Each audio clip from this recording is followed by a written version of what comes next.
આગામી સમયમાં ગરમીના તાપમાન અને કમોસમી વરસાદને લઈને હવામાન નિષ્ણાંત પરેશ ગોસ્વામી દ્વારા મહત્વપૂર્ણ માહિતી આપવામાં આવી છે। તેમના જણાવ્યા મુજબ નૈઋત્યનું ચોમાસું બંગાળની ખાડી, આંદામાન નિકોબાર ટાપુ તેમજ શ્રીલંકાના ઘણા વિસ્તારો સુધી પહોંચી શક્યું છે। ચોમાસાની શરૂઆત ગતિ અત્યાર સુધી સારી રહી હતી, પરંતુ છેલ્લા 24 કલાકથી તેની ગતિ ધીમી પડી હોવાનું જોવા મળ્યું છે। પરેશ ગોસ્વામીના જણાવ્યા અનુસાર ચોમાસું આ વખતે સામાન્ય સમય કરતા 4 થી 5 દિવસ વહેલું આગળ વધી રહ્યું છે। આ કારણે આગામી દિવસોમાં રાજ્યમાં તાપમાનમાં ઉતાર ચઢાવ અને કેટલાક વિસ્તારોમાં કમોસમી વરસાદની શક્યતા વ્યક્ત કરવામાં આવી છે।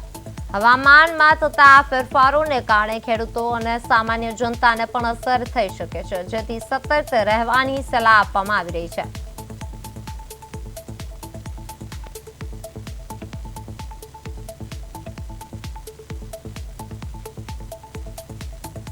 કરી ચૂક્યું છે। જો કે ચોમાસાની શરૂઆતમાં જે પ્રગતિ હતી ખૂબ સારી હતી।